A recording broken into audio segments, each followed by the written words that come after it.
It's a great honor to have Rav Uri here with us. Quite a busy Rav in Lakewood.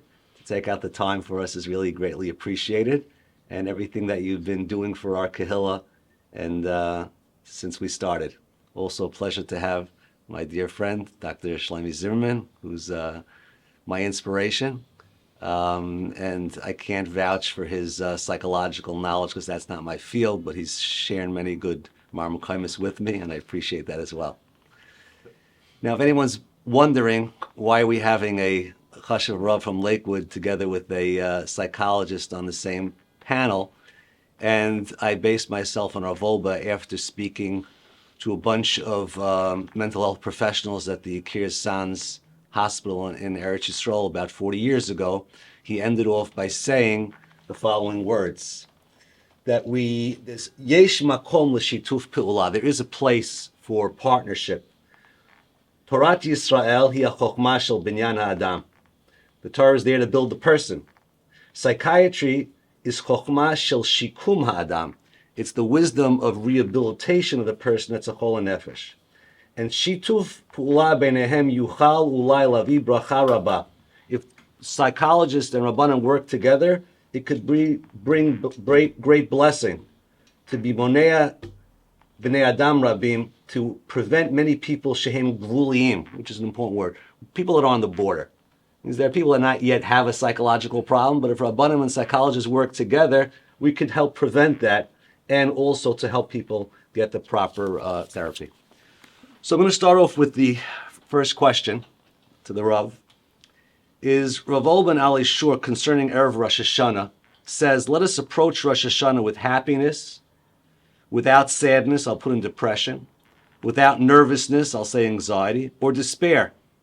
Let us remove the panic and confusion that attacks everyone as we approach Rosh Hashanah. So Rav Olba delineates sadness, anxiety, despair, as we come into Rosh Hashanah, and he continues and says there's a panic and confusion that comes down upon people. So what do we do to help avoid all of these seemingly natural responses, even from healthy people, as we come into Rosh Hashanah? Here we are, Erev Rosh Chodesh Elul, but if we go through Elul right, we probably won't have these problems on Erev Rosh Hashanah. The source of the confusion, depression, anxiety is because Elul and Rosh Hashanah thrusts us from a world which we've become comfortable with and a world which we feel safe in, to suddenly thinking that our whole world is fundamentally unsafe because there's a Ribbono Shel Olam who can, just for reasons that we don't understand and can really not have much of a part in, inexplicably just tear it away from us and just destroy or undermine everything that we've become comfortable with. And when we come into Elul and Rosh Hashanah, we face the enormity and the significance of Elul and Tishrei, and without knowing how to approach it, we therefore just descend into fear and panic of something unknown that I can't control and I'm not really part of and is really much bigger than me and overwhelming for me can happen, and there's not much I can do about it. And therefore the response is fear. And generally we then go to a place where somehow we think that the more fearful we are, the more anxious we are, and the more we're aware of the significance of these days, that will somehow generate for us some type of zchut or some type of path by which we'll be able to get through. And it's really Pause the road for a second, because I just heard two beautiful chidushim. One to me was a little bit more psychological, which anxiety is the inability to tolerate uncertainty. What the Rav just said was that El brings with it that uncertainty.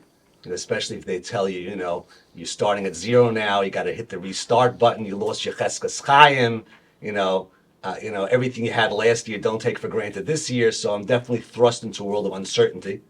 So that sounds to me a little bit of a psychological point. And the Rav added that people think that the way to get through Yom Adin is to increase their fear. So those are two powerful points that almost one seems to me as a psychological one, and one seems to me was a hashkafic one. Like, especially if you heard one of those fire and brimstone speeches, that everything that happened last year, go through all the tragedies that happened last year, and remember they were all decided last year Rosh Hashanah. If we would have davened a little bit better Rosh Hashanah, it wouldn't have happened. And if you want to stop from happening this year, so that's the fear factor. Right. So those are two Right. separate nukudas. Right. In general, fear really in this case really comes from ignorance.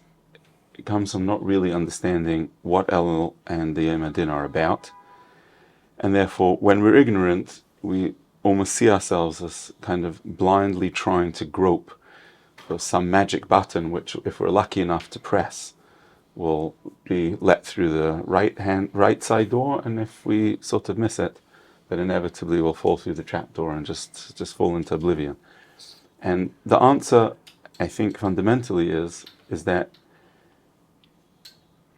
if we look at the Ramban in Parshas Emor, the Ramban actually says that the Torah never mentions explicitly the fact that Rosh Hashanah is the Yom Hadin.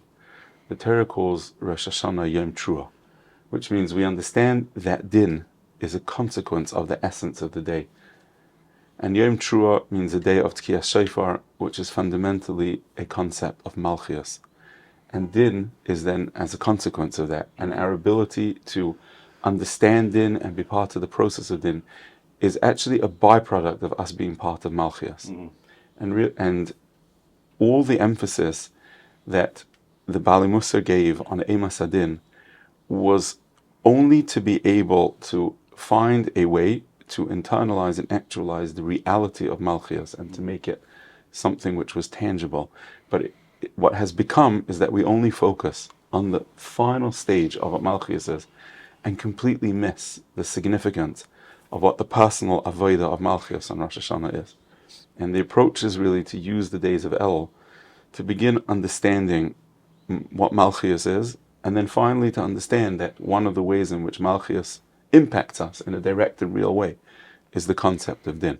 And instead, we do the opposite. We focus on din and then have no real way to associate with that din. And so what results is ignorance and fear and panic and uncertainty. And in fact, even in terms of the way Chazal, especially the Zohar Kodesh, explain how we go through din in a growth-oriented and positive way depends on our understanding and association with Malchias, which is a deeply existential and very enriching concept. And in fact, as the Gra writes clearly in Masei Rav, is something that should lead a person to deep joy in the understanding that his life has purpose. There is a divine mission for which he was created. There is something that he has a unique role to play in the Bria. And din is then associating and making real in one's life that divine purpose for which one was created. So it's really to use the days of El to prepare for Malchias, which is a deeply personal process, and one's relationship with the Rebbeinu Shalom, and then from there begin to introduce the concept of din. Mm-hmm. If I could add the Rav's Rishus, Rav Yaakov Kamenetsky discusses, he asks, why wasn't din mentioned in the Torah? And he says something fascinating. He says, if I put a gun to your head, I say, accept me as your king, or I'll shoot. That's not a sincere acceptance. And he says the Torah purposely left it out, because that would take away from Rosh Hashanah. But he says that Chazal saw that as time went on, people didn't take Rosh Hashanah seriously.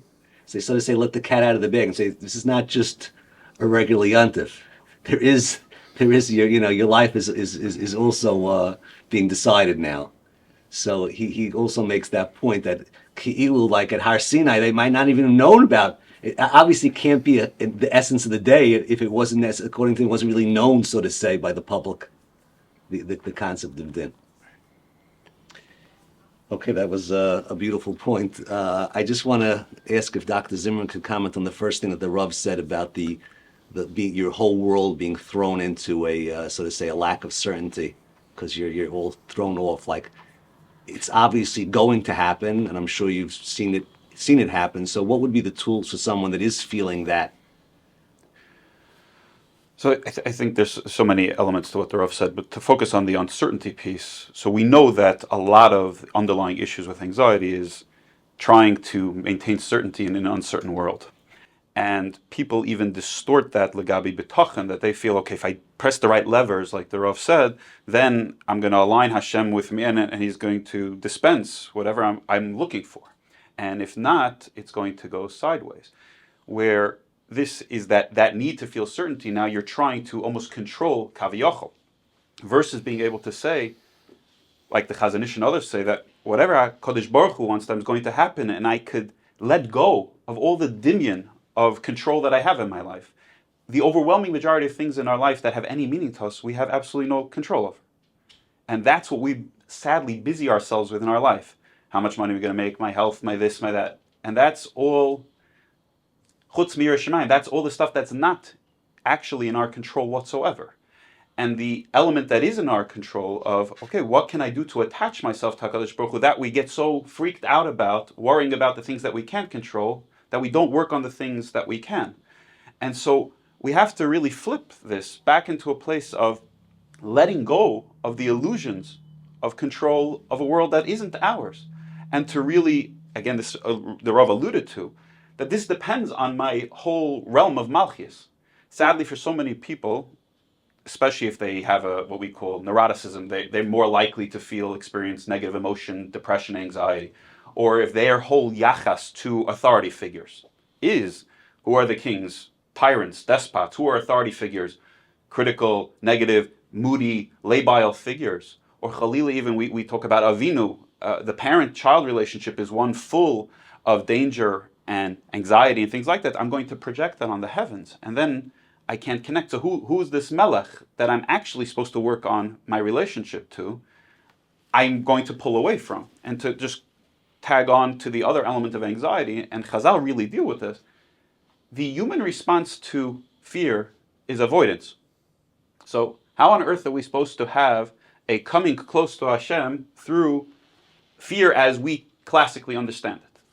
So this is something that, from a psychological perspective, is a total, what we would call a stira minei obey. This can't work. And Chazal deal with this explicitly. They say, right, if you're just going to have a gun to your head and say, okay, accept me, lovingly connect to me, that cannot work. So the whole fear needs to be retranslated properly. And Chazal give the mashal, two different mashalim, we'll go from two different camps. The Nesiv Shalom says it's like somebody who's drowning in the ocean. And he's gasping, and with his last breath, he's about to go under, and the lifeguard comes and reaches him.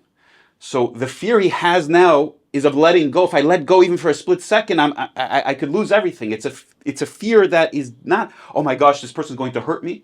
It's how can I let go of something that's bringing me life? Revolba, you started this discussion with, when he addresses this kind of concept, he gives a different mashal. He gives a mashal of, imagine on Simchas Torah, Mi'at Hashem, this year we'll have a full celebration, when a father is dancing with his child on his shoulders, right, and he's getting into the Simcha Noira, and he's losing himself in the dancing, and he's so excited and so happy, he's also afraid the child shouldn't fall off. That's what he describes as that Gilu Bara'ada. So the Ra'ada that one is supposed to feel is a feel of detachment from essence, from detachment of life, not from uncertainty of what's going to be with me. That's all in HaKadosh Baruch Hu's hands. That's where I think the psychological and the hashkafic need to be wedded completely.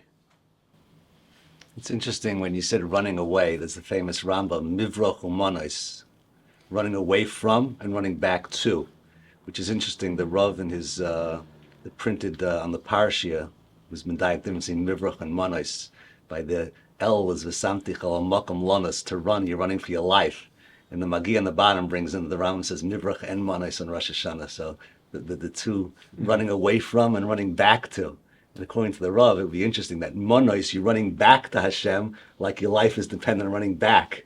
Not Manos or Mivrach, but Mivrach or Manos. Mm-hmm. I don't know if the Rav's masking for the diak, but it's based on... I remember the Josh, yeah. Yeah? Well, it's in print. I read it last night. There's a interesting Rabbeinu Yonah that I'd like to understand, and again, we have the Rav here to help us with this. Mishlei, Perek Yud Pasuk Chav Zayin, Yirat Hashem Tosif Yamim. Fear of Hashem adds days. Ushnot Rishayim Tikson. Rabbeinu Yonah says over there Hada'agot, worry, or I'll call it anxiety, machlishot hakoach, it weakens your strength. Umikavot ketzamav, and actually brings a person closer to death. Yirat Hashem yitbarach v'adagal avonot, Yirat Hashem and worrying about your sins, the chasron avodat elokim, and the lack of God, lo tiksaret yamim, doesn't take away, the opposite, it's going to be tosif yamim. So Rabbeinu Yonah is describing regular worry, fear, and anxiety versus Yirat Shamayim. And this is the point to me, which is my struggle, I'm sure any struggle, is like, when do you know when it's Yirat Shamayim, and when do you know, when is it anxiety? I mean, almost the answer should be Tosif Yamim. If it's breaking you, I have a list of questions over here that I culled from different Rabbanim and Menalim. For example, I get panic attacks and feel stressed during Yomim Noraim, and I can't pray. That doesn't sound like Yirat Hashem, but it could be, Yirat Hashem. Maybe it is, maybe it's not. I read about the punishments of Gehenom, and I'm really afraid. I can't take it with a grain of salt because it's true. It doesn't change with the times. I heard the speech given before Elul and the fear that would pass through the shul when they announced Elul on Shabbat before Rosh Chodesh. I don't feel that. I'm worried it's a sign I'm not going to have a successful Elul. It seems like a lot of people are having this Tiktzar Yomim type of feeling rather than the Tosif Yomim kind of feeling. So how do we, discern that? I'm sort of asking and answering at the same time, but I'd like a little bit more explanation. Right.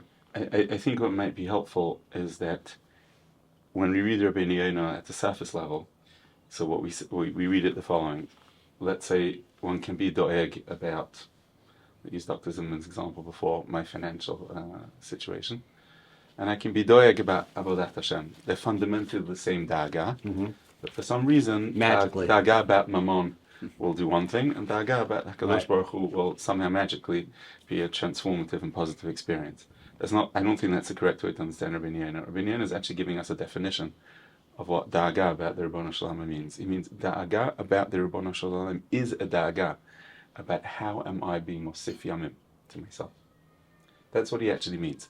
Meaning, and this is a very important klal, there is no emotion in Avodat Hashem which is just backward looking, which means even if we begin Shari Tshuva Rabbeinu Yonah, a person feeling Rav Amar Azavo et Hashem, etc., the Rav Amar is not living in the past of wallowing in guilt and self-recrimination.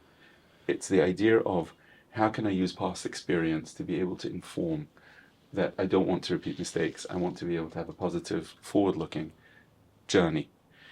So what Rabbeinu Yonah is saying is if we want to measure if something is da'aga about HaKadosh Baruch Hu, it's a very, very simple test. Am I worried about the present or the past, or is my introspection a process by which I am generating a path for Hasafat Yamim?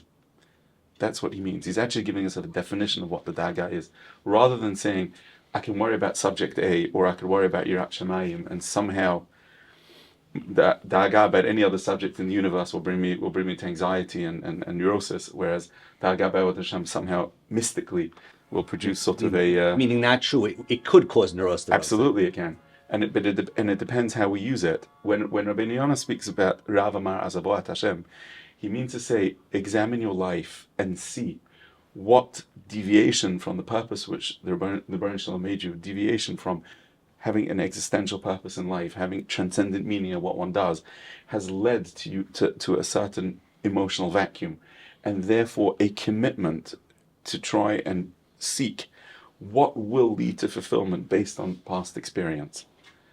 And that is Hosafat Yamim. So the answer is very simple.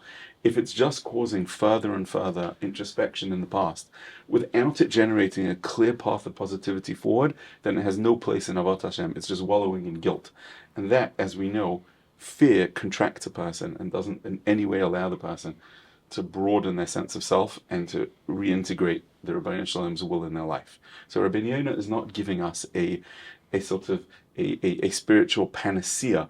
Rabbeinu Yonah is giving us a definition. Mm-hmm. That's, I think, the correct way to understand it. Okay, beautiful. Okay, this is a question from a manal in a local high school. that's had this question come to him. I'm a yeshiva bachur who enjoys learning. I also enjoy playing basketball and helps me stay calm and focused for my hours in yeshiva. During Elul, some of the stronger boys in my class don't play ball. I want to, but I also feel like I'm wasting my time during Elul if I play ball, and also it means I'm not a good guy. So it seems in this yeshiva there's a feeling that, you have to just, tighten the screws. And if you're not on that tightening the screw approach, then even though you feel you need it, but it's something's wrong with that. So I think there's a few things to unpack there, but I'd like to go back really to what the Rav really started with, because we talked about hashkafa and psychological health, and it's very hard to totally extract one from the other. And many in the psychological arena say we don't go anywhere near religion. My mentor felt that if I cared, in order to help from Jews, we needed to be able to work these things through, because the distortions are so many. Ad kedei in its extreme form, I once asked Rav Shmuel Kamenetsky, Zol Gesund Sein, years ago if I could tell certain patients that what they're quoting mitzad the yeshiva is kfira, because it's absolute heresy. And he said yes. So if we go back, this is not a current problem. This is not some newfound issue that we have just today with the modern anxieties.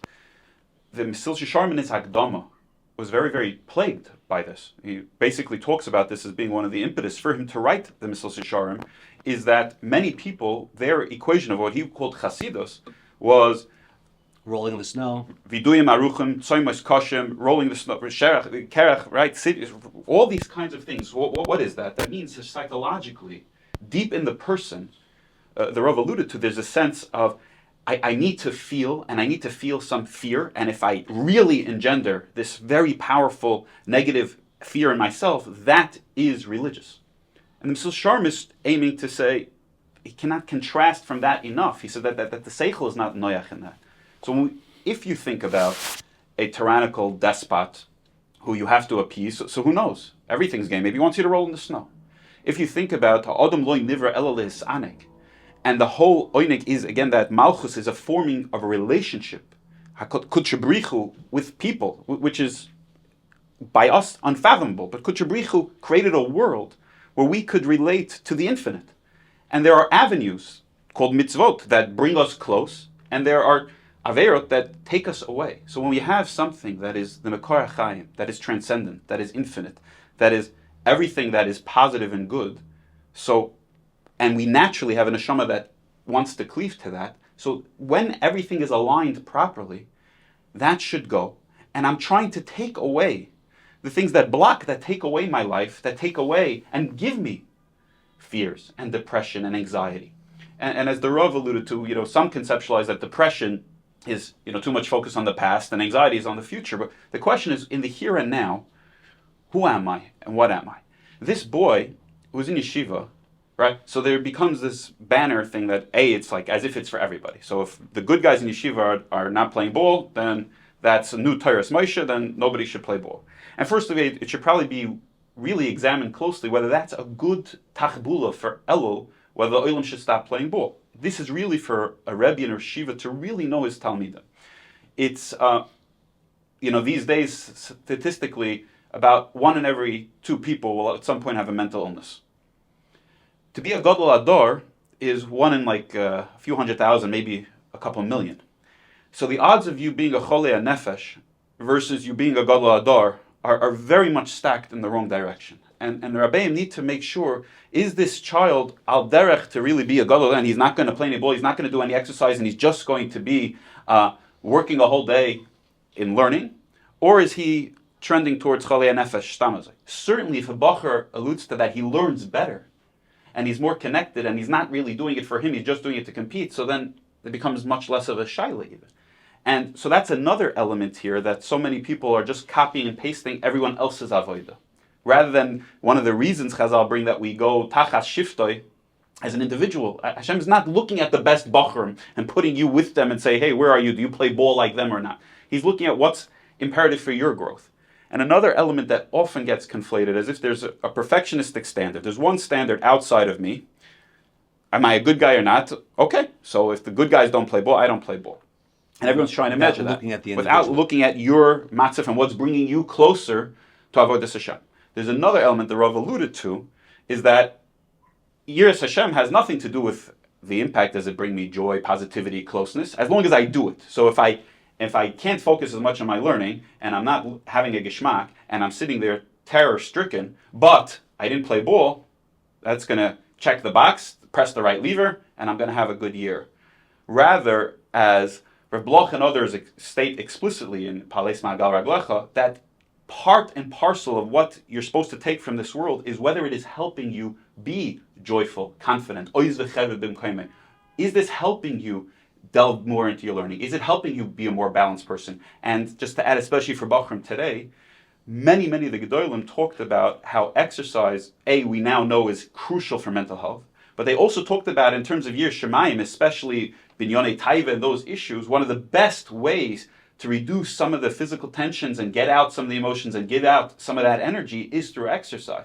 So for many, one of the best shmiras from Averis and bringing closer is to exercise. So it has to be taken in the context of a person's Avodas Hashem and the quality of that Avodas Hashem. And this goes to also, Bachrim need to have a Rebbe, but also a Rebbe that's very sensitive to psychological, emotional issues, and they have to be honest. Most Bachrim are embarrassed to tell the Rebbe, hey Rebbe, if I play ball, I learn better. And if I don't play ball, I have taivas. This Bacher asked it to his Rebbe. So so beautiful. So here the Rebbe, that's the kind of relationship we need to engender, where Bachrim are brutally honest with themselves and brutally honest with their Rebbeim. I, for decades, have been dealing constantly where a well-meaning Rebbe or Rav just has factually incorrect information because the Bacher is not honest. So the Rebbe is giving a shmooze maybe for the tzibur. This Bacher has a whole different need. There's no bridge between those two things, and the Bacher can go really off course. You need to be brutally honest. How does playing ball impact me? How does not playing ball impact me? How insecure am I about what everybody else is doing? What helps my avodat Hashem? And then get hadracha from there. So what you brought about interesting about the odds of mental illness versus the odds of being gadol. So I was talking this a lot, with Rabbanim and with Bacher, talking about this topic. I was speaking to a Bacher, Chashva Bacher, in the yeshiva world, in the thick of things. And I told him we're going to have this panel. And he told me, we're taught in yeshiva that if you want to if you're going to try to be a good balabas, you're going to be a garnished. If you want to become a Rosh Yeshiva, then you'll become a good balabas. They say from a Baruch Ber, supposedly. If you want to become a general, you become a good soldier. You want to become a good soldier, you're going to become a nothing.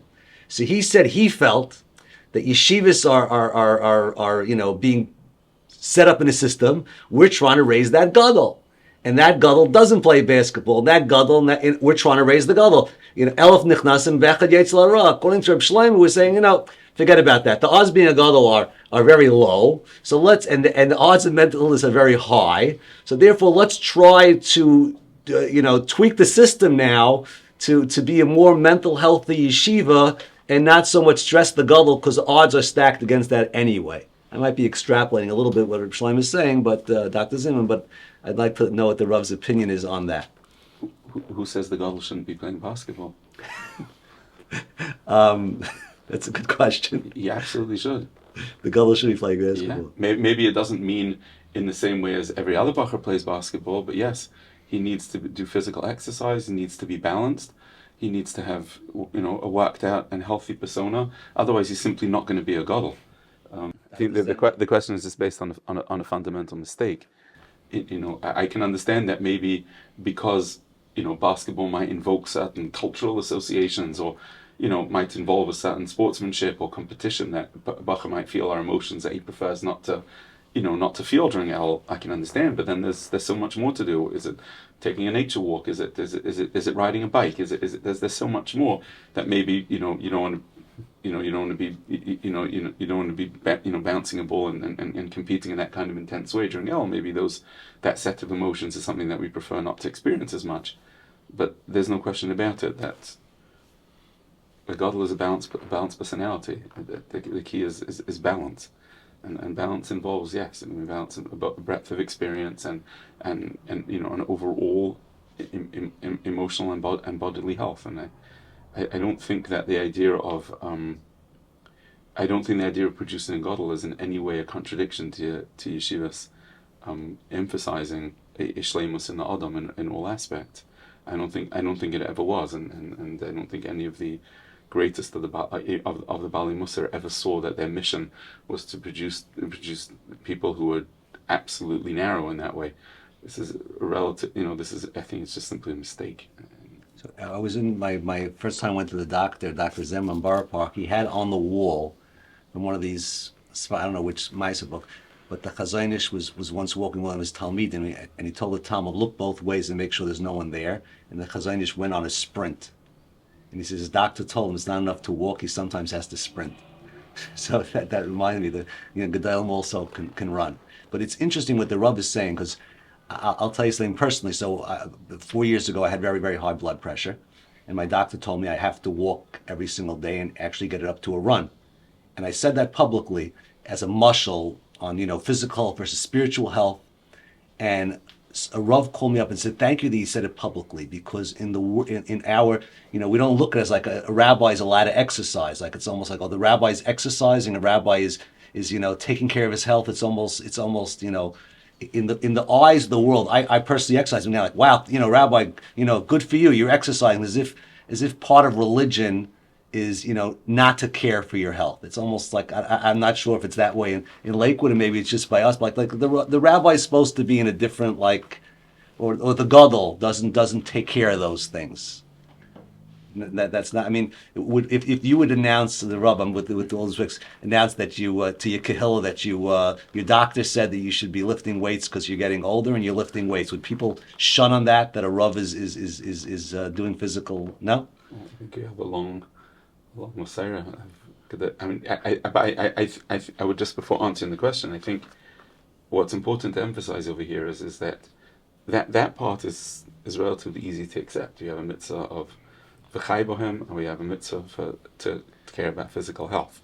And there's a long list of Gedolei Yisrael for generations who have always been extremely meticulous about following doctors' instructions. But we're talking about something much more fundamental than that. We're talking about a holistic person. We're talking about health in its much broader definition, which doesn't just mean, to eat well and to sleep well. We're not just talking about sleep hygiene and health.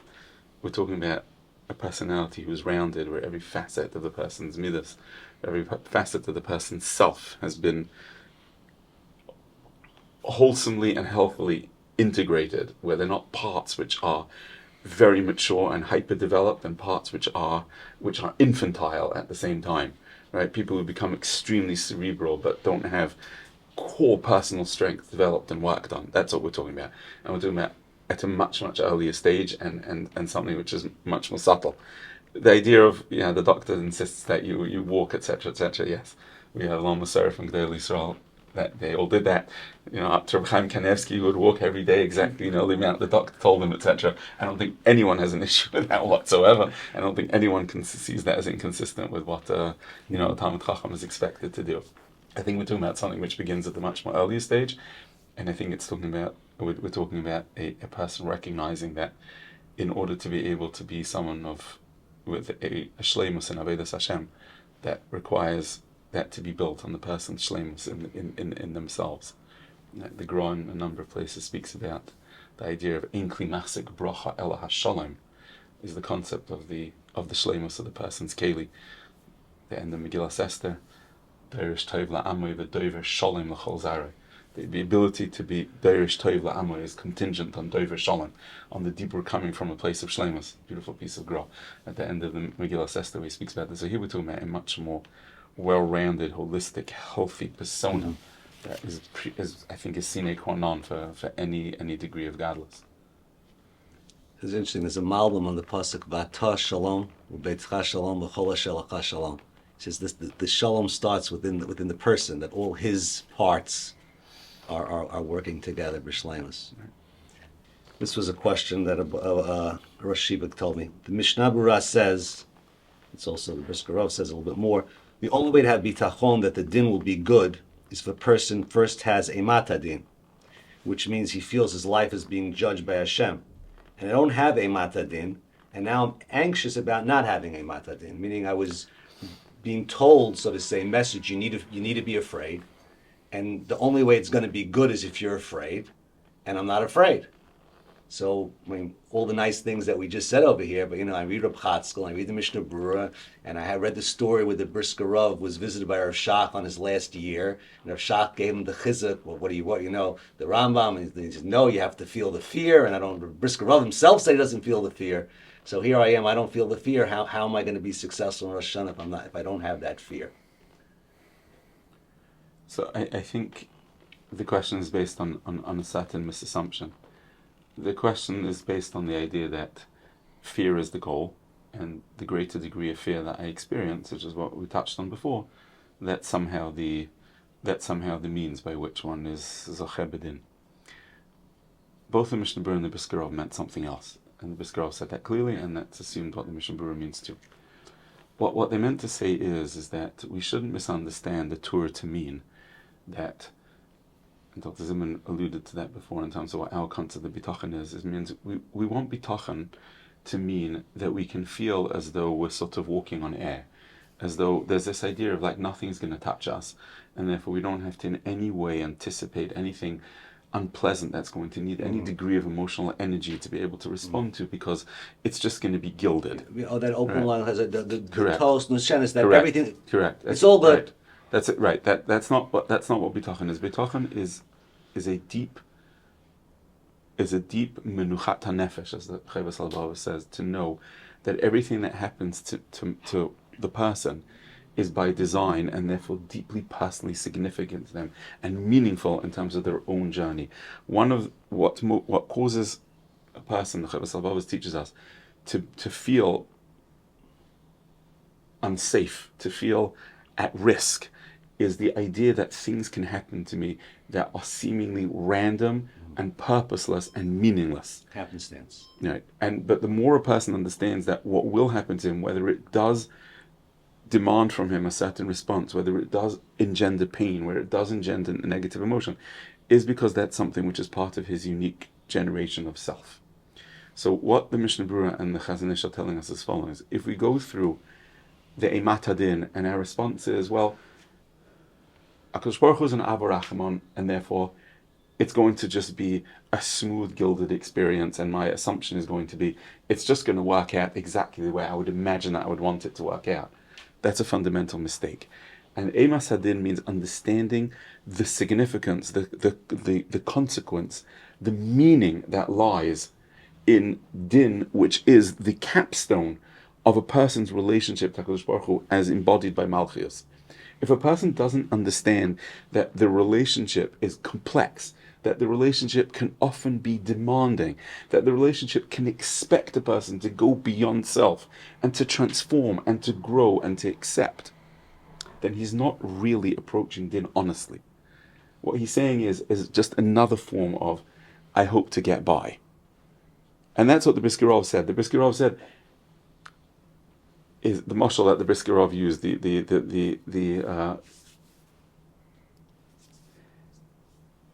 image that he was trying to evoke was someone who does something recklessly.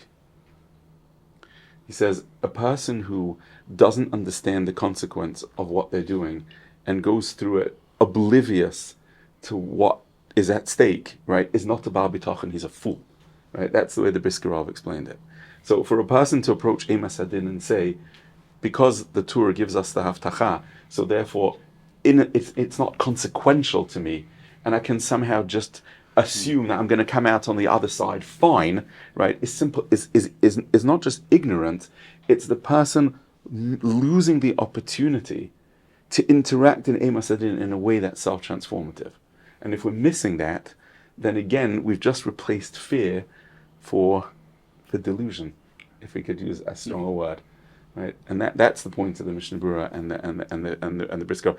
They never meant that success in Elul is measured by the degree of fear and panic that it engenders.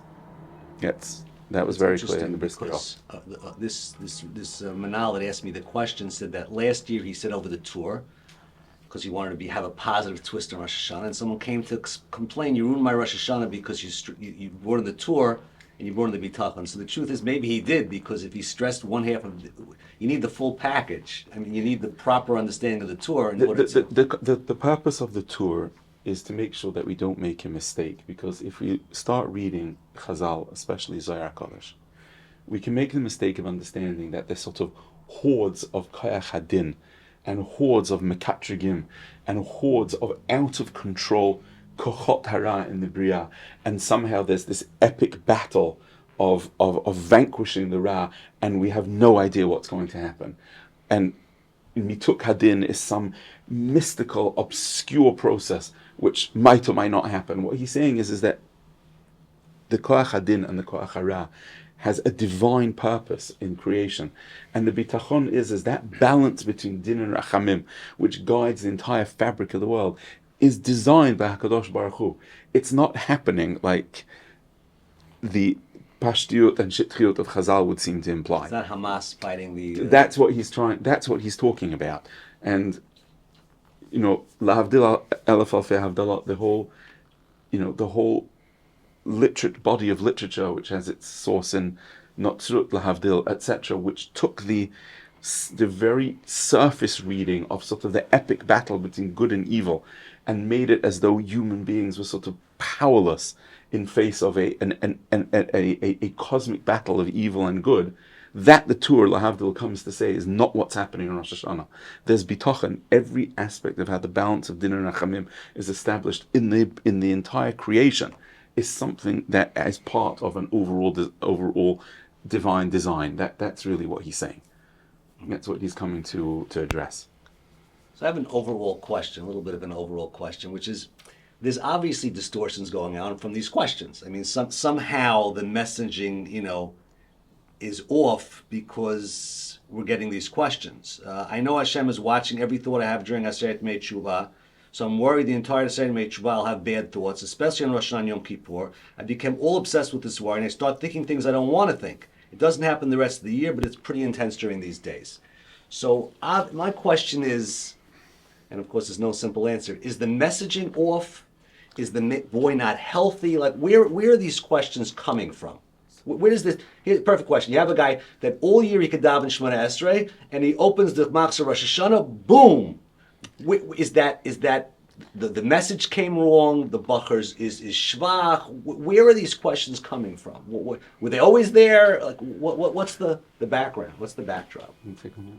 Shloimie, am I clear in what I'm saying? I mean, is it the Rebbe's fault that he didn't fix his head? Is it the boys is misinterpreting it? Like, where do these 14 questions that I got come from that are all obviously missing something?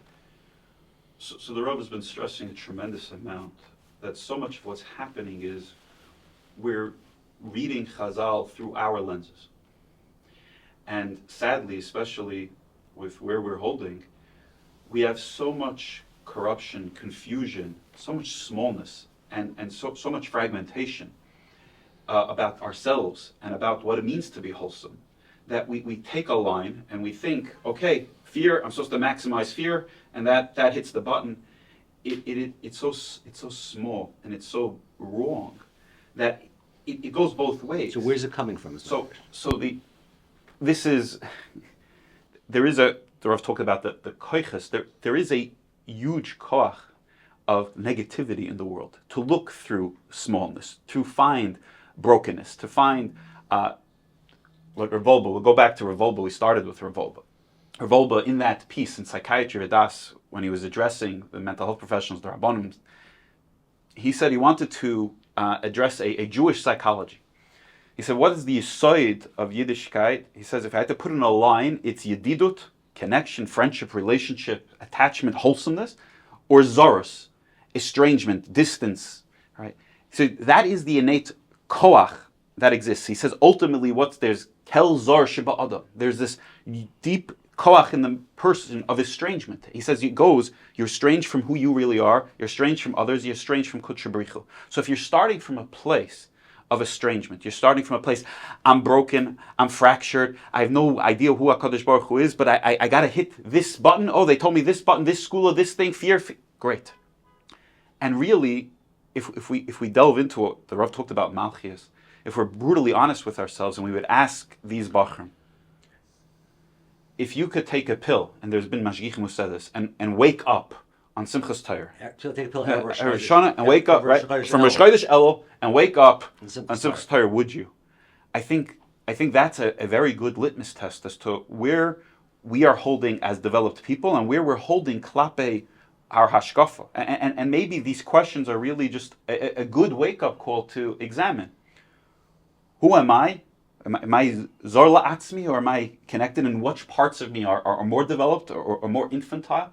And who is my HaKadosh Baruch Hu? And tragically, I've had this in my office many, many times, where I'll sit with a bacher like this, and I'll ask him to describe his HaKadosh Baruch Hu. And it's wildly dark. In my very dark moments, I'll take a paragraph from arguably the biggest apikoros of the Dar. And he describes the God of the Old Testament. And he goes on, gives 20 very strong, horrible adjectives, descriptors of it. And I'll hand this to a yeshiva bacher who grew up frum. And I'll say to him, and I'll say, okay, maybe not so much like this, maybe not so, but more or less, that's his HaKadosh Baruch Hu. That is the statement from the greatest apikoros of our time. So we're projecting what the greatest projection screen, or projection is right, I take it from a projector and it goes onto a screen. The greatest projection screen that I know of is the heavens. So if I'm full of angst and fear and not wholesomeness, I'm going to project that onto Kudsha Brichu. And in the scary fashion, it's HaKadosh Baruch Hu works like Hashem Tzilcha. So I'll see that reflected back in many, many ways. So I'm putting out all this angst and fear and negativity, and that's what's mirrored you're back. almost saying it's the lens. The mensch has this distorted lens, and that distorted lens is causing them to see Rosh Hashanah off and see Avodas Hashem off, and that's what it sounds like. It starts with the mensch's lens, but it's also, maybe the Rav will elaborate on this, but the Rav once spoke to our group of Rabbanim that we were training about how Torah is almost like a petri dish. It grows. Whatever you put into it, it magnifies. And so if you take, there's makom, Chazal, tzadikim yelchu bo, Shloimie kashlu bo. You will find everything in Chazal. When I first became a mental health professional, before I left, I asked one of the leading Rosh Yeshivas of the previous Dar about whether to go. And I was telling him that so many of the Bachrim were feeling charoin af, Hashem's angry, they feel down, depressed, frustrated, not halavai, just el, the whole year. And he looked at me with these penetrating eyes. He said, but Anna, Hashem loves you. And I'm quoting Chazal. He says, I know all the Chazal. But he starts with an absolute foundation of Hashem, Kel Rachum, Chanan, Erech, Apayim, Rechesed. That's unshakable. And all these other things aren't, okay, is he a boogeyman for one part of the year? If we thought about this, if we took it out of the very high-level hashkafic lens, and we thought about it like a father, what would we say about a father who, he goes away, let's say, to the Orient on business for long stretches of time. And right before he comes back, the mother says, Abba's coming back, Daddy's coming back, everyone duck for cover, everyone hide, everyone get on your best behavior, who knows what'll happen if he comes back and he's in a bad mood, it'll be chaos, right? We would say something is deeply disturbed in this relationship, in this family. This whole conversation, this whole question is an opportunity for us to look and say, something is wrong here. If my HaKadosh Baruch Hu is not something that it is etzem life, forget anything else, I can't even really speak this way. But if it's not something that, like it brings life, it enhances life, it is life, and it's just something that's causing me to shrink and feel either guilt or shame or avoidance, right? So then something is deeply wrong in my psycho-spiritual psyche and in my hashkafic lens. And this is where it is incumbent upon everybody, Rabbanim, therapists, parents, Rabbeim, Rosh Yeshivas, to understand that this is what's going on. It's not for everybody, but so many of the Talmidim are hearing this, and this is what they're absorbing, this is their lens. And we've discussed this many times with our Rabbanim. You have two different mitzias often. The Yeshiva is off in the yeshiva, he gives his shir, the olam is clapping and learning, he sees, Baruch Hashem, I could give them a little bit more, they could come on time, they could push a little bit more, great. And a mashgiach who's really hearing what the lens the bacher is using, what his ears are hearing, what he's absorbing, will say, I have no time in my day. I have to, the olam is tzebrachen, they're warped. And they have to realize that so many bachrim, particularly in private, are working with such a lens. And so the messaging to the tzibur needs to be adjusted. Well, the Rav alluded to before whether we're teaching to the elites, to the Rav addressed it via the Gedolim. I won't go into that. But when the Alter asked Rabbi Yisrael Salanter what the tachlis of yeshiva is, he didn't just say make Gedolim. He said lahachiyos ruach shvalim lahachiyos leibnit koyim. And many Gedolim have been asked, was that just when the European Bnei Yeshiva were downtrodden and that's why? And all the Gedolim I've access to and I've seen quoted said it applies much more so today. That there has to be a message. If it's not lahachiyos ruach, then it's not Torah. Rabbi Yaakov Kanetzi said, if it's not noyam, it's not Torah. If the bacher is not experiencing it as ni'imus, that doesn't mean it's not responsible. If somebody just gives you, doesn't care and says, do whatever you want, there's nothing ni'imustic about that. That's what we call neglect and abandonment. But if there's no ni'imus, if it isn't pleasantness, if it isn't hitting me pleasantly, if it isn't causing pleasantness in myself and in those around me, something is off. And that needs to be addressed and examined. What exactly is off and how do we repair that? And again, it can't be perfectionistic. Oh, this Rosh Hashanah, I'm going to fix it all up. This is an opportunity, and one little step at a time. Where can I adjust myself, my midos, my lens, my deus? Where can I work on my avodah? And all that we mixed in this, and the Rav talked about this in terms of Malchus. What is that Kadosh Baruch Hu's plan? What's the Malchus? He's a toiv v'roitza lahetiv. He wants you to be lisanik. Am I helping get closer to that plan? Am I helping be an ambassador of that light and positivity and chanun rachum erech apayim rav chesed v'emes? Or is some way where I'm blocking that channel? And where can I open that channel? And the Rav talked about, shofar being a representation of the deeper source. The shofar is hollowed out. Where can I almost get out of myself and say, can I allow Kutshabricha to flow through me? Can I allow those energies?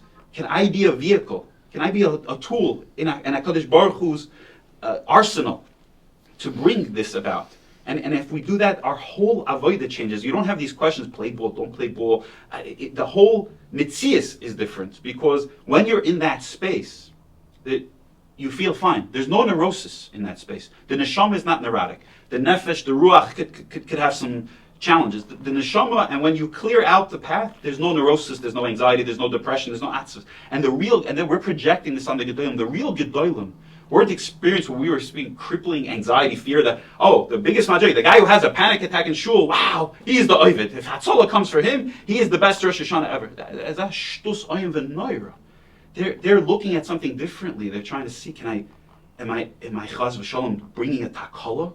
Or fakert, am I maximizing HaKutshabrichu's presence in this world?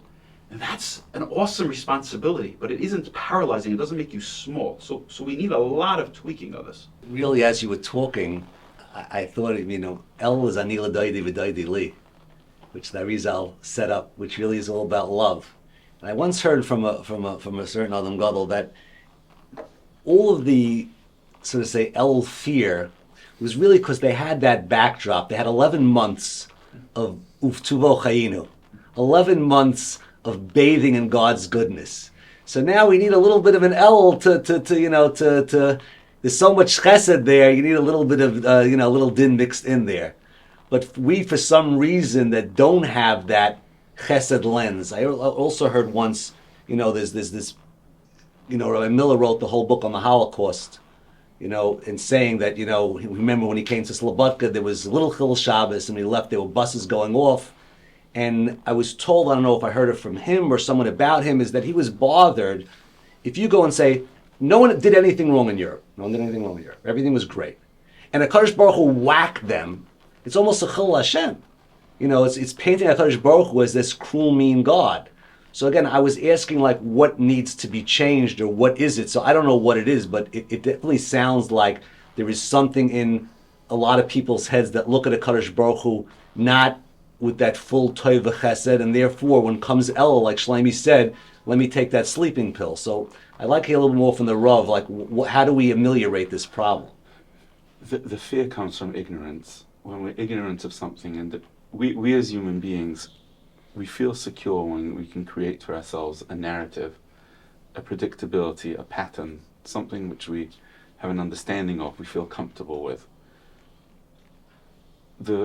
I think some of the fear and the panic of El, and we alluded to this earlier, really comes from the idea that we, as the Messiah Shalom writes in Akdama, as the Chovos HaLevavos already discusses centuries earlier, is we would be so much more helped by really attempting to understand in a very deeply personal way what the relationships between ourselves and the Ribbono Shel Olam is. But really deeper than that is to really have the courage to examine the question of why we actually exist, what we're for, and what the purpose of our life is. Can we hear that again a little slow? That was a lot. Yeah. Is to examine why we exist, what the purpose of our life is, what we're here to accomplish, what makes our self unique. Revolve has been quoted many times in our discussion, something which, as Bachram, we heard from him, and he actually writes it in the first volume of Ali Shur, is that he would encourage Bachram at the end of the day of learning to take a walk. And he said that when he presents that to Bachram, they tell him that since it's dark already, they're afraid. And he said to them, what you're afraid of is meeting probably the most frightful thing you could encounter, which is confronting yourself. And I think that what we do is we externalize experience, we externalize what we're here for, and when we approach Elul, we're suddenly thrust into a world, which is what the questioner was talking about before. I don't know how it is by the Sfaradim, but in Ashkenazim, which I'm assuming is the basis of that particular SIMHA, there is a line in the piyut of Lekel Orech Din, which is a magnificent piyut, which describes HaKadosh Baruch Hu as Yodea Machashavot. Yodea Machashavot does not mean HaKadosh Baruch Hu takes an X-ray of your mind and sort of monitors your thoughts. It's not coming from, it's not an Orwellian concept, lahavdil. What we're speaking about is Yodea Machashavot means the relationship between oneself and HaKadosh Baruch Hu is about your internal truth.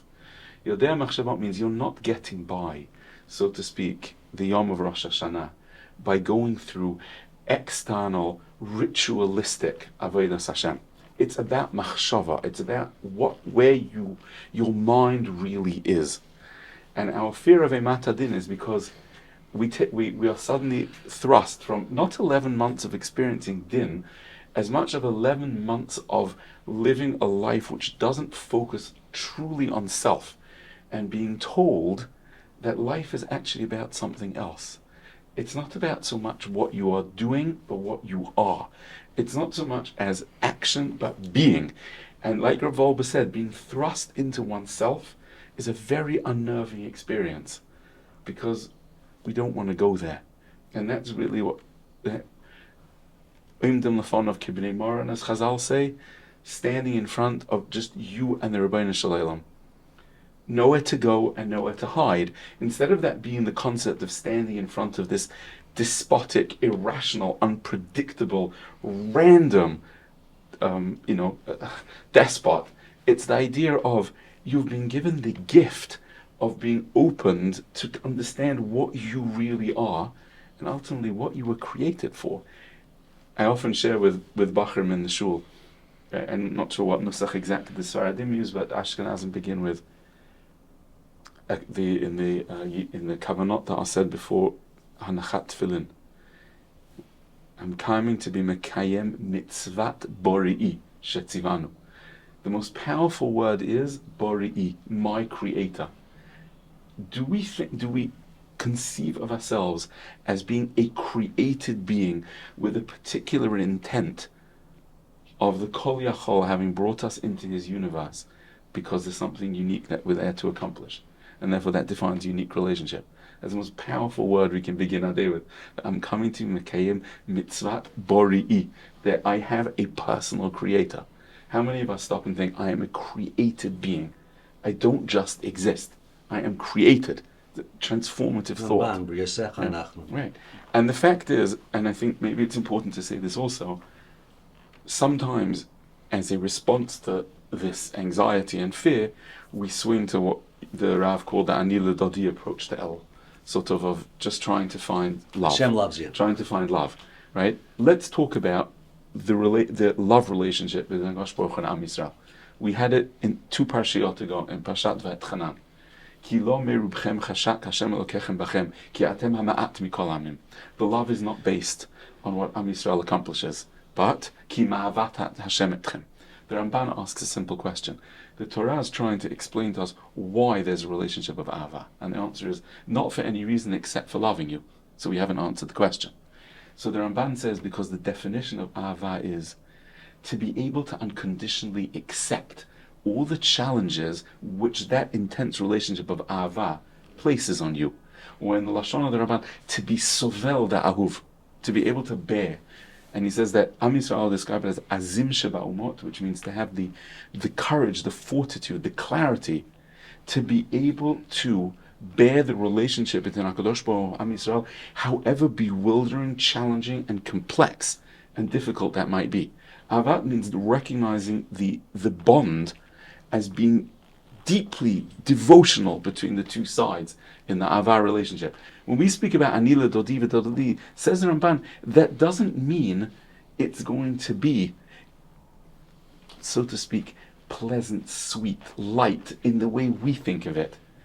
It means it's a deep commitment to help each other achieve goals. Cut the Rav off, but Rav Wolbe, again, I learned by him for many years, so his whole Kunshas Chasanim is based on Ki Yisu'ul B'Ne'urav. He says when you're getting married, you're putting an ol on you. So that is the Anila Daidi. In the Anila Daidi, the husband and wife is the ol. So it's not a steer b'chal. The bond of Ahava is a partnership in which both sides travel the same journey in order to be able to accomplish mutual fulfillment, which may be, as the Ramban says, the sevel of an ol at times. But the idea is that it's allowing each side to achieve and reach the deepest meaning and self-fulfillment, which may be through growth which can come with a lot of challenge. It can come through growth which demands us to be able to change. It can come with a lot of growth that could even generate pain for reasons that we don't always necessarily understand. But Ahavat does not therefore mean that we swing from the fear and yirah to an opposite response, which is again to be oblivious. We're not trying to lose ourselves in what the Balatanya calls the ahava meduma or ahavat sheker of imagining that the relationship doesn't demand any responsibility or commitment. It will just be good. Because again, that's our self-generated conception and definition. So I don't know if I'm hearing it right, but what I heard from the Rav is the fundamental problem is really, are we being chitzoni or pnimi? A person who has, to use the Ashkenaz way of saying it, pnimius. Do you have a Rav used to always push the ilma pnimi? Do you have an inner world? So if the way the Rav said it is, if I'm living 11 months in a chitzoniistic world, where I'm looking at, are my friend playing basketball or not, or whatever the chitzoniistic world I'm living in, the Rav is saying that Rosh Hashanah is forcing us into pnimius, and that's so to say the place to start. It's a very uncomfortable and very unfamiliar place. So it's almost like in a place, in fact, we might feel the least clear and the least confident, because the external world we've become accustomed to. So I wonder, again, I'm just wondering if Rabbi Yisrael, who says the Iker Hachana for Elul is Musar, and the Rav believes Musar is about Pnimius. You're not supposed to learn Musar with a Charusa. Musar is trying to be in touch with yourself. That's the in touch with yourself is during Musar. So it sounds like from the Rav that probably the best Hachana for Rosh Hashanah is not to inject fear into yourself, but to inject pnimius into yourself, because that's the way that you're going to be best ready. I don't know if I'm putting words in the Rav's mouth, but that's the right way to That's correct, say. but it's important to emphasize that not every Bacher, and most Bacher in fact probably aren't, just ready to simply learn Musar in the way Rabbi Yisrael describes it. We have to remember that Rabbi Rucham Levovitz, who probably sort of is the blueprint for the current what's called Surata Yeshiva, was talking to who today we would call mid-level to senior Avrichim. He was talking to Bachrim in their high 20s and up to people who were close to 40. He was speaking to a mature, developed group who had spent many, many years under other Rabbeim before they came to hear Rabbi Rucham. The idea of expecting a young Bacher to be open a Shari Tshuva Mesilas Yesharim in Elul and sit there, as Rabbi Yisrael describes, B'Satayim Dol Kot, etc., to do it is really self-defeating, right? the place really to start is really, before even Pnimiyut, is really to start with actually Ikrei Emunah. That's really the place to start in Tishrei. It's to talk about things that we don't often talk about, which means our conception of the world, our conception of HaKadosh Baruch Hu, what Schar Ba'onish really means, what Yira means, what Ava means, right? And then incorporate how that impacts a person personally. The Rishonim already point out, as does the Mesilat Yesharim we said before, we don't put work into Chovat HaLevavot. We don't. And when the Mesilat Yesharim says that in a certain way is more important than Chovat HaEvarim, that doesn't mean it demands more time, or somehow means that Musa Seder becomes more important than First Seder. What it means is that in terms of building a whole self, Chavat HaLevavot is the starting point. And we're not talking about how many hours, we're talking about how pivotal that insight is in to create a true Oved Hashem. And so really, the Avodah of Elul is really to talk about the underpinnings, which means, right, we forget that the underpinning of Elul is Matan Torah and Luchot Shniyot. Let's talk about what it means that HaKadosh Baruch Hu interacted at Har Sinai with people.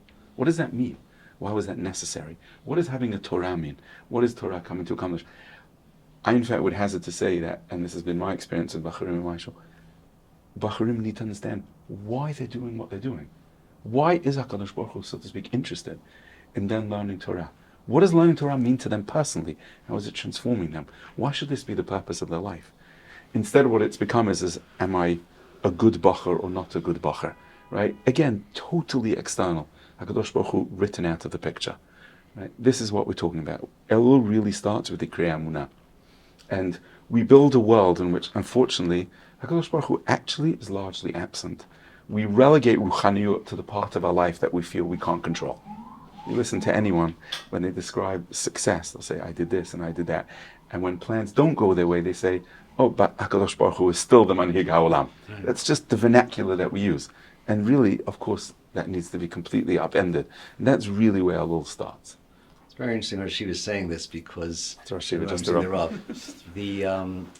Sefer Ikrim says that Malchus, Zecharias, and Shofars, which is the whole Musaf, is the Ikrei Emunah. Parallels the Emunah, Mitziut Hashem, Schar Ba'onesh, and Torah Min Hashamayim. So then, that's correct. If we're supposed to be getting ourselves, equals Sefer Ikrim, if we're getting ourselves ready for Musaf, then really the right way to do it is through the Ikrei Emunah. Absolutely. I think for Bachram, to approach Shari Tshuva, Rabbeinu Yoyin, etc., without that necessary preparation, is really asking them to encounter concepts which are not real to them, and they'll try and interact with them in a surface way, but it's not going to be helpful. Just to piggyback on the section that Rav talked about earlier, Rabbi Yisrael himself said, a mensch needs Musar and Musar needs a mensch. And today, the level of, Revolva and Yerucham talked about the fall of the Tzuras Ha'adam, who is the person, is enormous. So Musar can be very dangerous. If you give a Bacher with these kind of thinking about himself and HaKadosh Baruch Hu a sefer, like Shari Tshuva, it almost doesn't matter which one. He's going to just work to beat himself up, to feel fear more, to try to get his thoughts out even further, and he's just going to actually damage himself. Rav Ben Ali Shur has a whole section on learning Musar, and he says you have to start learning Musar in a positive way. Just know the mile is there, nothing to do with to strive for the mile. To go back to something the Rav said before, Rav was telling his Talmidim about walking at night and they're encountering themselves. The Olam's busy with Gehenim. Revolba, in a very stark quote of secular philosophy, but in Das Atzmeinu, he writes, when you really see inward, he says it's ki Gehenim psucha lefanav b'soich hachayim. When you would really open yourself up, we're waiting to see, I'm going to be the next Reb Chaim. Everything's going to be smooth in there. And now things are obstacles. And we don't realize, as the Rav was saying, the way that one becomes like a Kutchabrichu is that you have to acquire. That's the difference between being a Nivra. And what that means is you have to deal with enormous internal Zoros, dark forces. Revolba goes there to say that if you haven't looked inside and said, oh my goodness, that's what's in me, whether that's my competitiveness. If you don't see what I would like to say, quote unquote, every villain in the Torah, you don't find an element of that in yourself, you just haven't learned about yourself bichlal. And today, both in the yeshiva world and in the psychology world, we're just trying to know there are no bad parts, everything is good. We have to realize that, of course, the Yetzer Hara is a Malach Hashem Tzvakas also, but there is darkness. That the person has to be able to go at night and say, wow, yes, I'm jealous of my friend. I can't believe he asked a good kashan shir, he got all the attention. He's being read, that girl, I want that, right? You have to be able to look at all these elements and with equanimity, Rav Wolbe says. How do you do that? Because when you're a nivra. HaKadosh Baruch Hu made you with that. That's your whole tachlis, is to deal with both the neshama that you cannot fathom and darkness that you cannot fathom, that are both housed within you. And to now try to find ways where you minimize some of the chayshich and you bring or to it. So many people today, they think if they encounter any darkness internally or any negative thought, that's it, they're out, they're off the track. Rather than realizing that's the whole reason you're created. HaKadosh Baruch Hu could have woken that bacher up without any negative thoughts. You know, to quote the Tanya, says, you know, the person who thinks he has these negative thoughts during davening or learning, he thinks he has taiva problems. No, you have gaiva problems. Who do you think you are that you're not going to have such thoughts? And the more we know, the more Rabbi Yisrael has talked about this, the more you try to suppress thoughts, the more they come. The whole world, first you have to be able to say, am I bad because I have such a thought? Am I bad? Here's a thought the bacher can't even control, and he's killing himself over it. Who made such a thought? What's that nisayin about? What's the tachlis of those thoughts? What's the whole purpose of the dark thoughts? What's the purpose of the internet nisyonis? What's the purpose of the street? What's the purpose of your jealousy? So when we view all of that that's out of I'm supposed to learn and daven. And this is all some sort of weird comet hit, boom, and exploded my avodah. Rather than this is the bedrock of my avodah, is to be able to say, that's why I'm here. That's exactly why I'm here. So now, okay, where am I not exercising my bechira enough? Where are certain things that are way above my bechira? You know what? Keep making kabbalas about that because they're totally out of your reach. That you have a sense you could have done better there. Work from the place where you say, you know what? Here is a realistic place, but the Yetzer Hara, the ego, does not like that. It does not like acknowledging where's my avodah really. No, I want to have the avodah of not playing ball. I want to have the avodah of ritzufis, how many hours I could learn. I don't want to have this struggle. I don't want it to look like that. For me, going to play ball, I should make a hiratzin beforehand because it's the best thing I could do to be a healthy bacher, to stay away from avera. And that needs so much guidance. And this again goes back to that element where if you're just going to give svarim, or even just talks from the pulpit without knowing intimately where the tzibur is, where the bacher is, it's going to have catastrophic effects, and also what their lens is. Again, because a bacher who's full of toxic shame, he feels horribly about himself. He's mully anxiety. So you might give 99 positive Elul ani l'doidi comments, and you're going to say one thing, and that's all he's going to harp on. You have to be able to attune to and help them realize, where's that coming from? That distortion itself. Oh, that's the koyach Yetzer Hara. The Nefesh HaChaim describes it. That's what he wants to first. After he's not just busy getting you away from learning or davening, but then he makes you feel that it has no worth, or you're not going to do anything, or here we go again, Nachan Elul, Nachar Rosh Hashanah, Nachar Yom Kippur. All of those things, where are they coming from? That internal chatter, that thing that you are so afraid to meet, is an essential part of you that's there to help you grow and really, for your neshama to do its exercise, to be closer to HaKadosh Baruch Hu. If that isn't the frame of Yiddishkeit, so we're never going to be able to have people look at themselves. How are they supposed to look? I'm supposed to look like one of these Gedolim books, and this is as far off course as one could possibly be from that. The only way we're going to have developed healthy people is when we teach them the Ikar Emunah, but then work with them towards, and Memelo, because those are the Ikar Emunah, this is why you have all of these struggles, and this is why any one of those struggles has infinite value, and to give chashivas to that. Otherwise, we're going to keep chasing our tails with this. So what Dr. Zimmerman is bringing to the way I'm processing it, when the Rav said about Pnimis and Chitzonius, is that letter from Rav Hutner to the Bacher, where he says it's a shame that we read Gedolim books today and we only speak about their final stage without their struggles. And the way I'm interpreting this is that that's a chitzonistic look. I mean, the look of the gadol is like he was born a gadol. Like Chafetz Chaim never had a struggle with lashon hara. is the example that Rav Hutner gives. And he says, Fakar, he says, of course the Chafetz Chaim had a struggle with the Yetzer Hara. That's what a human being is. So that so to say that chitzoni is to look without the pneumius. Pneumius means what's going on inside of me. Like what is this, like the Rebbe kept on saying, what does this all have to do with me? How do I fit into this picture? Where am I in this whole story? Rather than just, following what the outside looks like, what I should be doing for the outside world. And if that's really ultimately the problem, it hit me something interesting. I was in Lakewood for the summer. And I noticed something very fascinating in almost all the shuls I davened in. Kids in 7th and 8th grade, they're all wearing the same type of pants, Adidas Tyros, with an Under Armour shirt. That's the ruba de ruba what the 7th and 8th graders are wearing in shuls. They're not wearing the hats and jackets yet, or maybe I don't know, some of them had a hat. And I went over to one of the kids and I said, what's the source? What's the makar for Adidas pants and Under Armour shirts? Like, everyone's wearing the same thing, and like they all snicker. And my granddaughters are going shopping with my wife, and like they're saying, what's the right knapsack? What's the other kid's knapsack? What's everyone using? That I don't know if it's the Jewish world, but I'm just feeling it where there's that just need to just look at how everyone else looks, which is really what I think is chitzonius. And when I'm started off with the questions like where is all this coming from? I don't know if this is the answer, but the Rav spoke a lot about chitzonius versus pneumius. Is that chitzonius a general push?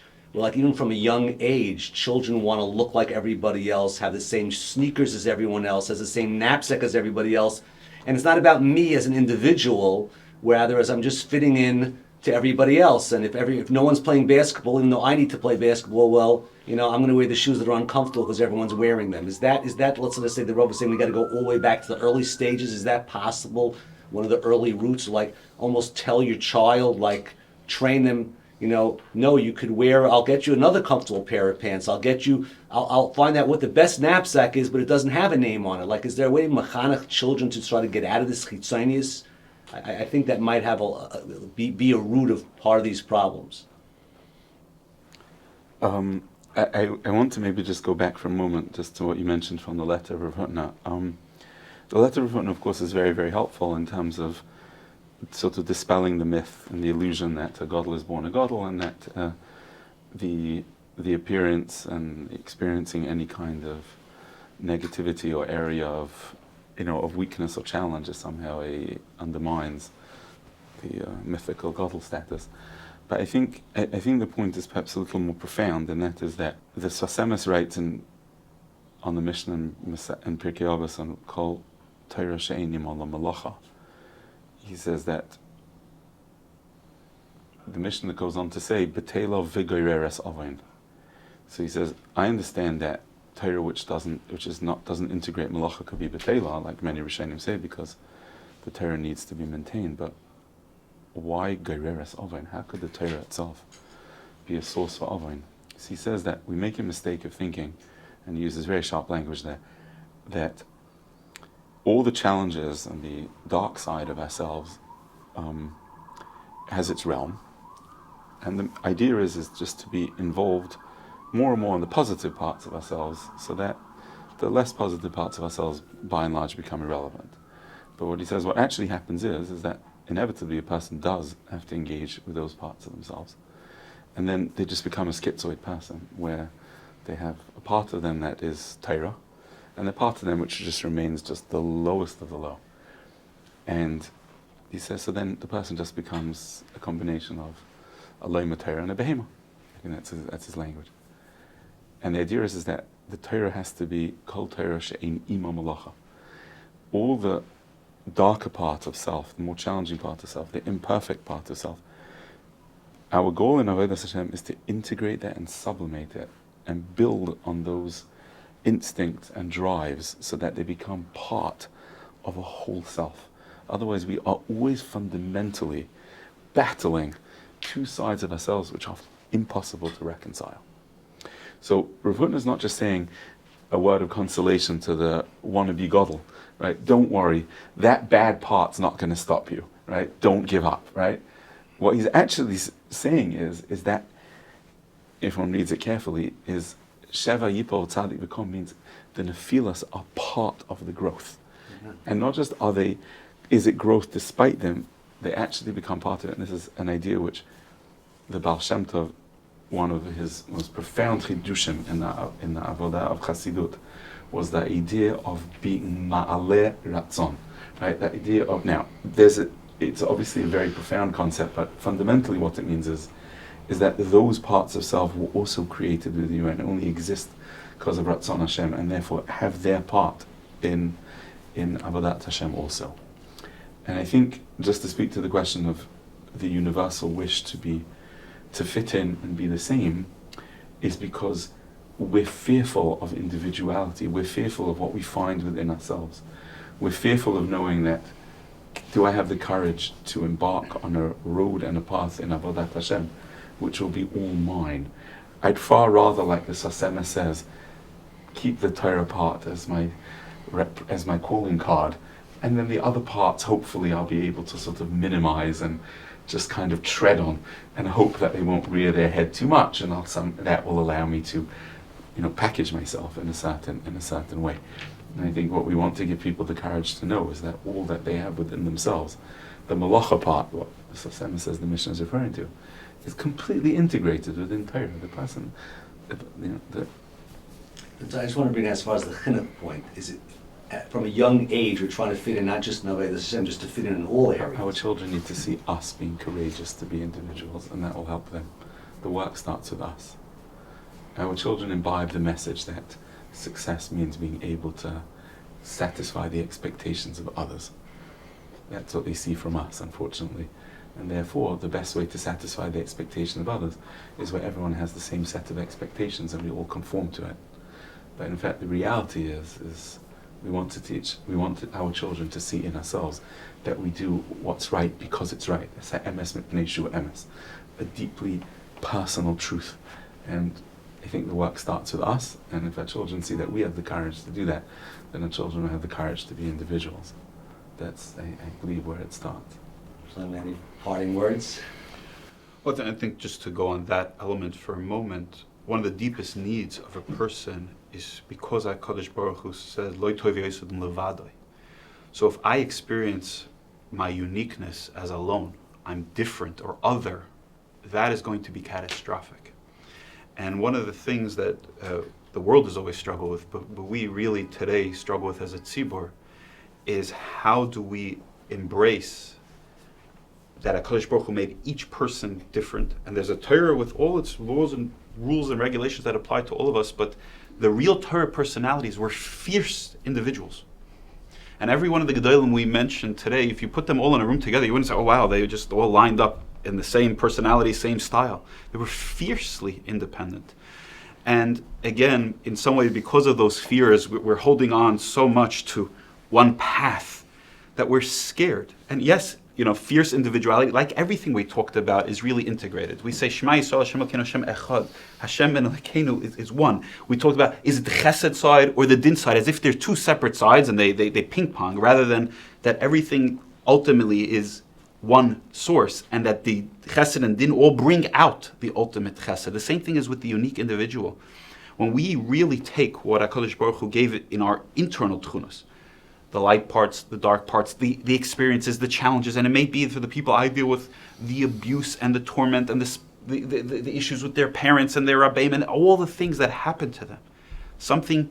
You are the only person like that today and whoever was created. HaKadosh Baruch Hu didn't do that by accident. Everything that happened is for a reason, it's for a tachlis, for you to utilize that, to shine in that way.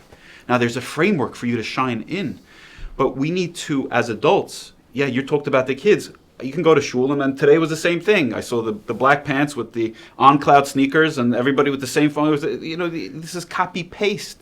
But that's the most chitzonius of it, because even when we told, no, everyone will wear the same uniform, white shirt, black pants, the real tachlis, one of the deeper tachlis of that was because then the individual's persona can shine. It doesn't have to be his clothing. We've become so afraid of HaKadosh Baruch Hu's creations, of the differences. And if there's one thing that post-October 7th taught us is look at all the different ways that the tzibur, whether it's the soldiers, the Lamdei Torah, the Balei Chesed, the people saying, everybody can find their place in the cosmic symphony. That is essential. But I think, if we're going back, that these questions, they're a wake-up call.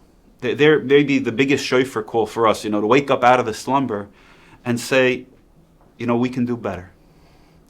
There's a deeper level of the Ikar Emunah that we could have. There's a deeper appreciation of who we are. There's a deeper messaging we can give our children and our Talmidim. This Elul is an invitation.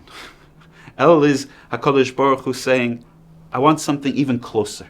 It's not, what's the task and review? It's, we can take things to the next level. And every person on their level, where that is, and that's one of the hardest things for people. This took now, where is the level I'm at? And what is that step? Do I have to work on Ikar Emunah? Do I have to work on my midas? Do I have to work on integration? Do I have to work on, I'm just blazing chitzonius all over the place. And be able to look at someone and say, can I cherish that? Because that's the divine mission that HaKadosh Baruch Hu gave to me. And that is as chashuv as anything else in the world. I'm not going to look at anything else. Rav Dessler says one way if something is Yiddishkeit, there can't be any competition. So it's like a fire. When somebody else lights from the fire, it doesn't diminish. Anything that I feel like is tangible, is measurable. Rav Wolbe writes that if you could see it, it's not ruchani. If it's competitive, it's not ruchani. So those are some litmus tests we can start to use as some means of turning inwards and turning to our Akutsha Brichu and say, if this isn't something that's leading me to desperately want to be closer, to desperately want to attach to have more of, then something is wrong. And it's an alarm bell. It's like a physical symptom. It's letting me know something's not right. Something is off. And let me examine that, because that's what HaKadosh Baruch Hu says. You can do that now. And the most beautiful thing is, not only I will help you, I'm here. Just reach out to me and we'll do this together. That, I think, is a message that needs to be baked in on every level in our shchuna. Okay, thank you, Uri, for taking out your time and these profound words. It's good that it's recorded, so we'll be able to have a chazar and maybe even write it up in some kind of pamphlet. And thank you, Dr. Zimmerman, for your time as well. Always a pleasure. To school answers.